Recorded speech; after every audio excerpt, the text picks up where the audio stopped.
Welcome to the Brian and Philly show. Once again, without Brian.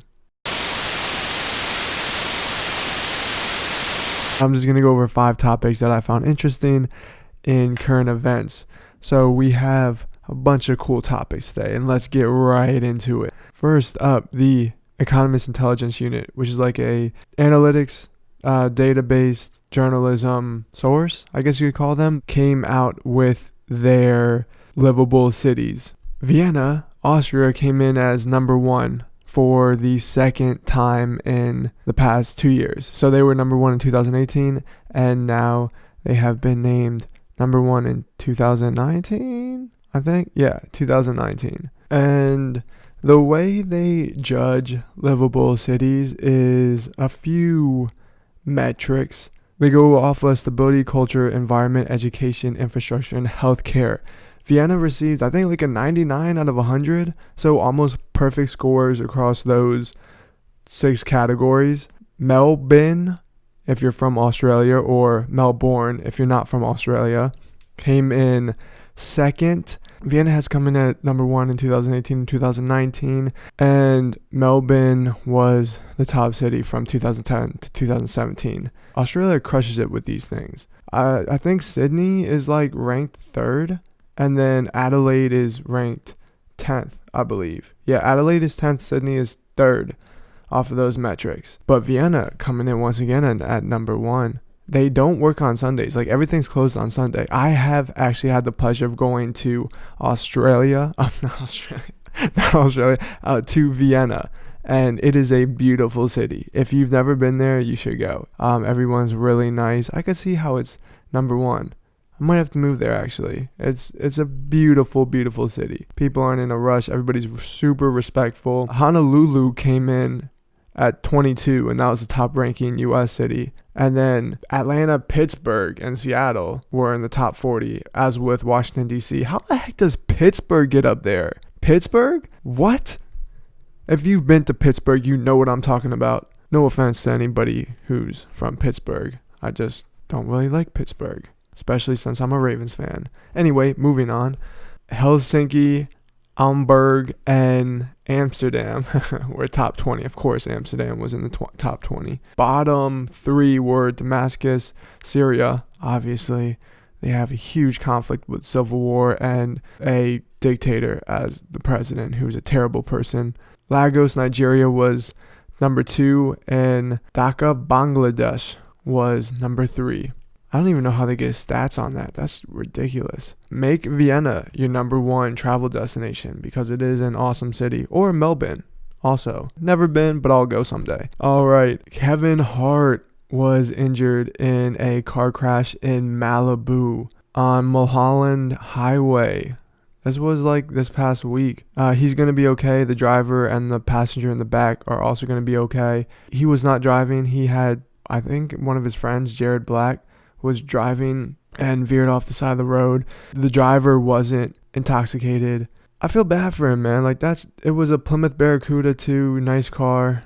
I feel bad for him. He's going to undergo back surgery, but expected to fully recover. I've been on those Malibu roads. Let me tell you something. My best friend John and I stayed in a Malibu house, like in the mountains, last summer. Those things are freaking scary. Like, honestly, like, those are some dangerous roads, okay? You can fall off the road so easily, and it takes a while for support to get to you. The roads are so narrow and windy, and he's very, very lucky. I think he fell like 10 feet into a ditch, but a lot of those roads is like a straight drop off into a canyon or down the side of a cliff or mountain. Like, those roads are super dangerous. Not only that, but rocks fall onto the road. I remember when we were driving up, we were in my Challenger, and we were driving up this really windy road. There were just like spots of where rocks had fallen. You have to literally avoid it, and the road is narrow, like I said, so it was a very, very easy. No guardrail. There's nothing from stopping you from falling off the road. It's understandable that this happened. I don't think anyone was under the influence of anything. I doubt that. The roads are just super dangerous and sketchy out there. Seriously, like, be careful if you're driving through Malibu. Next cool thing that happened this week, I guess it's not that cool, but this video was caught of these Italian vacationers, they were off the island of Stromboli, which is a volcanic island. There's literally a volcano in the center of this island, and they captured this huge gust of ash coming toward them. I'll play the video behind me. check this out. So they're trying to get away from this ash that's coming. Look how slow the boat's going. Like, it's going so slow. The first thing I would do would be to cut that dinghy off the back. Seriously, I would just cut that dinghy off. If you see that freaking huge cloud of smoke coming toward you, I'm cutting that thing off and I'm freaking booking it. The lady who was videoing told reporters that she was trying to tell her husband to go faster, and he was like, "This is as fast as the boat goes." They were fine. Stromboli is a vacation spot in Italy. It has like a population of 500. From this last explosion, I believe only one person died, and it was a hiker, and I think he got hit by a rock. Yeah, he got hit by a rock. He was from Sicily. 70 people were evacuated from the village of Ginostra, which, if you've never been to Italy, on these islands or nearby or near these volcanoes, because there's volcanoes all throughout southern Italy and then on a lot of Mediterranean islands. People actually live like on the sides of these islands, like they're little villages. So they live like right underneath the volcano. It's ridiculous. And it's really dangerous actually, because when these volcanoes erupt, massive fires happen because it's kind of a hot, dry climate. I mean, it's not that dry, but it's pretty dry, and these fires spread so easily. So 70 people were evacuated. The population is about 500. Just some facts for you. Stromboli is nicknamed the lighthouse of the Mediterranean because I guess it's always on fire. And it has been erupting almost continuously since 1932. This thing is one of the most active volcanoes in the entire world. It seems like a beautiful place. These Mediterranean islands are absolutely gorgeous, but just got to get the hell out of there if a volcano erupts. I went to Pompeii a couple of years back, and we went up to the caldera, and literally it was smoking. Just throw some water on it. It'll be fine. Oh, it's time for the photo of the week. Let's check this out. Let's check this one out. Okay. Now, this right here is me drinking vitamin water. My favorite vitamin water is the Pick one. It's amazing. There's a Greek flag behind me. Go Greece. I'm not sponsored by vitamin water. It's just good. 0 calories, you know. Actually, vitamin water is 0. I mean, don't drink normal vitamin water. Only vitamin water is 0. All right. Following up on the Simon Cheng incident from last week, I think I talked about this. Simon Cheng was the UK consulate employee who was arrested coming back from Shenzhen. Oh my gosh, from Shenzhen, China. That was freaking difficult. Mainland China. He was coming back from mainland China. He was stopped by customs agents, I think, coming back through the border of Hong Kong.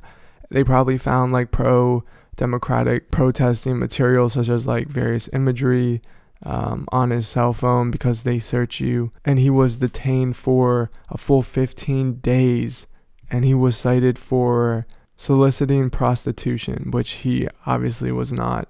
The official reason for his detention was for violating China's Security Administration punishment law. Oh my gosh, I can't talk. He was violating China's Security Administration punishment law, and that covers like a range of offenses deemed too minor to be actual crimes. But the people who are charged with these offenses are detained for a maximum of 15 days and fined $700. So that's what happened to him. He admitted to an illegal act in China. It's very common, actually, to get forced confessions from people. China has a 99% conviction rate.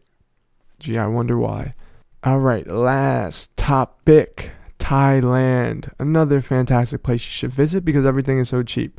But maybe not for long. So the Economist reported that GDP grew 2.3% in the year ending in June, which was the slowest rate in 5 years. So I think that's probably 2019. I bet that's probably full year 2019. But I say that it might not be cheap anymore because the Thailand baht, which is their currency, has appreciated a lot in the past couple years. Just from September last year to this year, the baht has increased 8% against the US dollar. So that means that it is getting a little bit more expensive to travel to Thailand and purchase consumer goods there. Also, it's getting more difficult for the people in Thailand who do export goods to other countries to charge lower prices because their currency has appreciated. Just a quick financial lesson for you guys. When currencies appreciate, that's good. That means that the economy is doing well. But that's bad for tourism, and that's bad for people who are exporters of that country because it costs more to spend money at those places. And in the case of exporters, it costs foreign buyers more money to purchase products from that country, if that makes sense. A lot of money is going into Thailand. The currency is becoming like a safe haven, which means that it's like a stable currency, which is good, except that the fact that the economy relies a lot on tourism. For those of you who don't know about like Forex and currency stuff, currencies most of the time don't rise and fall too drastically unless like it's an unstable environment. But that's really good for Thailand, except for the fact that they rely a lot on tourism. Now, 1 Thailand baht is equivalent to 3 cents. So 1 US dollar is about like 30 Thai baht. Thailand is also still super cheap. I mean, you can get a meal for like $1, and like one night in a nice hotel is like $30. So it's really not that bad. Expense is still gonna draw some people away, but I would still go to Thailand. It's still like one of the cheapest places to visit. It's beautiful. I assume the people are nice. I want to go to Thailand. Bangkok seems really cool. Oh man, I just flashed back to The Hangover. The Hangover 2. Visit Thailand, visit Vienna, visit Melbourne. They're all fantastic places to go, I assume. Vienna, definitely go to Vienna. Always go to Vienna. Alright, that's it for the Brian and Philly show without Brian. Once again, I don't even know if he'll ever be here. We'll see. Only time will tell. See you guys next week. Make sure to subscribe.